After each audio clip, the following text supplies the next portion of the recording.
आज ही Doubtnut app download करें। Doubtnut पर होगा अब आपके सभी मैथ्स, केमिस्ट्री, फिजिक्स और बायोलॉजी डाउट्स का सफाया। बस अपने क्वेश्चन की फोटो खींचो, उसे क्रॉप करो और तुरंत वीडियो सोल्यूशन पाओ। Download now. इस क्वेश्चन में हमसे पूछा गया है एक्सप्लेन वाई CCH3 कार्बन के साथ 3 मिथाइल ग्रुप जुड़े हुए हैं और उस पर पॉजिटिव चार्ज है, मतलब टर्सरी कार्बोकेटाइन है, is more stable then secondary carbocation and primary carbocation. तो ये हमसे क्वेश्चन में पूछा गया है।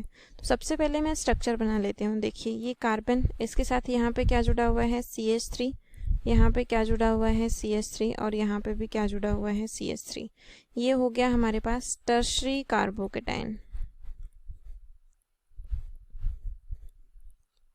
ठीक है। अब सेकंड क्या है हमारे पास, ये कार्बन, इसके साथ यहाँ पे पॉजिटिव चार्ज है, ये CH3 एंड यहाँ पे हाइड्रोजन और ये हाइड्रोजन। तो ये कौन सा कार्बोकेटाइन है, primary carbocation, primary carbocation. And next क्या है CH3।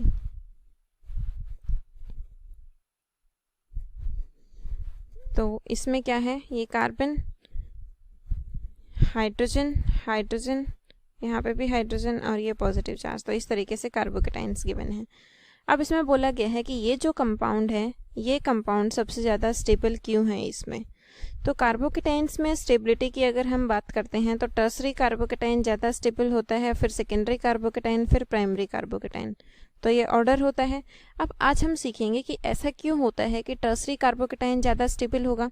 अब देखिएगा, एक तो बेसिक बहुत ही जनरल कॉन्सेप्ट के अकॉर्डिंग मैं आपको समझा देती हूँ कि इस कार्बोकेटाइन पे यहाँ पे पॉजिटिव चार्ज क्यों आया, क्योंकि इसने बॉन्ड के इलेक्ट्रॉन्स को डोनेट किया होगा। ठीक है, इसलिए पॉजिटिव चार्ज आ गया। मतलब कार्बोकेटाइन क्या होते हैं, electron deficient species, electron deficient species. ठीक है, अब कार्बोकेटाइन हो गए इलेक्ट्रॉन डेफिशिएंट स्पीसीज। तो इलेक्ट्रॉन डेफिशिएंट स्पीसीज को अगर इलेक्ट्रॉन रिलीज करने वाली स्पीसीज मिल जाएं, इलेक्ट्रॉन डोनेट करने वाली स्पीसीज मिल जाएं, तो इसकी डेफिशिएंसी खत्म हो रही है। ठीक है, तो ये क्या हो गए, इलेक्ट्रॉन रिलीजिंग ग्रुप।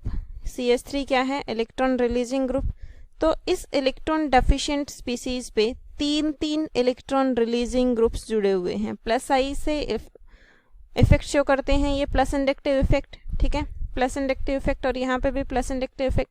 तो इस कार्बोकेटाइन पे 3 प्लस इंडक्टिव इफेक्ट शो करने वाले ग्रुप जुड़े हुए हैं, तो मतलब इसकी डेफिशिएंसी खत्म हो रही है। ठीक है, तो ये कंपाउंड क्या होगा, ज़्यादा स्टेबल होगा। यहाँ पे सिर्फ एक ही प्लस आई इफेक्ट देने वाला ग्रुप जुड़ा है। हाइड्रोजन भी हालांकि प्लस आई इफेक्ट शो करता है, लेकिन हाइड्रोजन के कंपैरिजन में CH3 का प्लस आई का जो स्ट्रेंथ है वो ज़्यादा होता है। तो ये तो हो गया हमारा बेसिक एक्सप्लेनेशन। अब अगर मैं बात करूँ हाइपर कॉन्जुगेशन इफेक्ट के अकॉर्डिंग, तो हाइपर कॉन्जुगेशन इफेक्ट तो किस तरीके से एक्सप्लेन करते हैं हम, देखिएगा इस इफेक्ट को, हाइपर कॉन्जुगेशन इफेक्ट, इसको हम क्या कहते हैं, no bond resonance effect. Hyperconjugation को हम क्या कहते हैं, नो बॉन्ड रेजोनेंस, या फिर इसको हम बेकर नाथन इफेक्ट भी कहते हैं, क्योंकि ये बेकर नाथन साइंटिस्ट ने दिया था, बेकर नाथन इफेक्ट। तो हाइपर कॉन्जुगेशन इफेक्ट के अकॉर्डिंग हम क्या पढ़ते हैं कि जिसमें हाइपर कॉन्जुगेटिव स्ट्रक्चर्स ज़्यादा बनेंगी वो कंपाउंड उतना ही ज़्यादा स्टेबल होगा। ठीक है, hyper conjugative structures, hyper conjugative structures more will be the stability of compound, more will be stability of compound। ठीक है, अब हाइपर कॉन्जुगेटिव स्ट्रक्चर्स किस तरीके से हम बनाएंगे वो हमें समझना है। तो सबसे पहले देखिए, मैं इसमें ही डिस्कस कर लेती हूँ। कार्बन, इसके साथ यहाँ पे क्या जुड़ा है CH3, CH3, CH3 और इस पे क्या है पॉजिटिव चार्ज। तो अब देखिएगा ये कार्बन था, इस पे पॉजिटिव चार्ज था और इस कार्बन के साथ 3 CH3 ग्रुप जुड़े हुए थे। तो इनको मैंने एक्सपैंड करके इस तरीके से लिख लिया ताकि आपको हाइपर कॉन्जुगेशन इफेक्ट समझने में इजी हो। ये कार्बन इसके तीनों हाइड्रोजन्स को मैंने एक्सपैंडेड फॉर्म में लिख लिया। ये कार्बन इसके तीनों हाइड्रोजन्स को मैंने इस तरीके से अलग अलग बॉन्ड से शो कर दिया और इस तरीके से।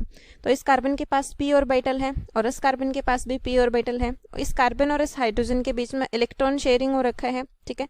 तो इस कार्बन ने अपना एक इलेक्ट्रॉन शेयर किया और इस हाइड्रोजन ने अपना एक इलेक्ट्रॉन शेयर किया। इस तरीके से यहाँ पे 2 इलेक्ट्रॉन से ये बॉन्ड बना है, ठीक है।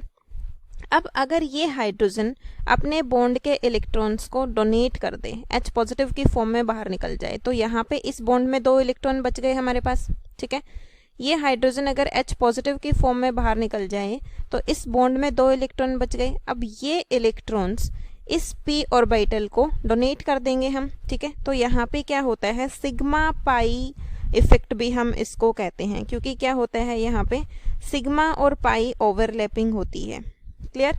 तो ये इलेक्ट्रॉन्स जो हैं ये इसके p ऑर्बिटल को डोनेट हो गए। तो यहाँ पे क्या बन गया, डबल बॉन्ड, ठीक है। तो स्ट्रक्चर कुछ इस तरीके से बन गई कि ये कार्बन यहाँ पे क्या आ गया, पॉजिटिव चार्ज, ठीक है। 2 हाइड्रोजन जुड़े हुए होंगे इसके साथ और यहाँ पे क्या आ गया, डबल बॉन्ड। और इस कार्बन के साथ यहाँ पे क्या जुड़ा है, CH3 और इस कार्बन के साथ यहाँ पे क्या जुड़ा है, CH3, ठीक है। ये हाइपर कॉन्जुगेटिव स्ट्रक्चर बन गई। अब देखिएगा यहाँ से ये हाइड्रोजन के इलेक्ट्रॉन्स को हमने यहाँ पे शिफ्ट कराया, तो इसी तरीके से इस हाइड्रोजन के इलेक्ट्रॉन्स को भी हम यहाँ पे शिफ्ट करा सकते हैं, इस हाइड्रोजन के इलेक्ट्रॉन्स को भी हम यहाँ पे शिफ्ट करा सकते हैं। इन द सेम वे इस कार्बन के साथ लगे इस हाइड्रोजन के इलेक्ट्रॉन को शिफ्ट करा सकते हैं इस हाइड्रोजन के। तो यहाँ पे कितनी हाइपर कॉन्जुगेटिव स्ट्रक्चर्स की पॉसिबिलिटी है, कितने हाइड्रोजन्स जुड़े हैं यहाँ पे, 3 हाइड्रोजन्स ये हाइपर कॉन्जुगेशन में इन्वॉल्व हो सकते हैं, 3 ये हाइड्रोजन्स हाइपर कॉन्जुगेशन में इन्वॉल्व हो सकते हैं और 3 ये हाइड्रोजन्स हाइपर कॉन्जुगेशन में इन्वॉल्व हो सकते हैं, ठीक है। तो टोटल 9 हाइपर कॉन्जुगेटिव स्ट्रक्चर्स इसमें इस तरीके से बन जाएंगी। तो हम यहाँ पे क्या लिखेंगे, 9 हाइपर कॉन्जुगेटिव स्ट्रक्चर्स की पॉसिबिलिटी है। जितनी हाइपर कॉन्जुगेटिव स्ट्रक्चर होंगी उतनी ज़्यादा स्टेबिलिटी होगी कंपाउंड की, वो हम पहले डिफाइन कर चुके हैं। इसके बाद अगर इसमें मैं बात करती हूँ तो ये देखिए कार्बोकेटाइन वाले कार्बन के साथ कितने हाइड्रोजन हैं, 3 हाइड्रोजन। तो इसमें 3 हाइपर कॉन्जुगेटिव स्ट्रक्चर बनेंगी और इसमें एक भी हाइपर कॉन्जुगेटिव स्ट्रक्चर नहीं बनेंगे। यहाँ पे बनेंगे 3 हाइपर कॉन्जुगेटिव स्ट्रक्चर और यहाँ पे एक भी हाइपर कॉन्जुगेटिव स्ट्रक्चर नहीं बनेगी। तो इसलिए सबसे ज़्यादा स्टेबल कौन हो गया, tertiary carbocation. Thank you. Class 6 से 12 से लेके नीट, IIT, JEE मेंस और एडवांस के लेवल तक 10 मिलियन से ज्यादा स्टूडेंट्स का भरोसा। आज ही डाउनलोड करें डाउटनेट ऐप या व्हाट्सएप कीजिए अपने डाउट्स 8400 400 400 पर।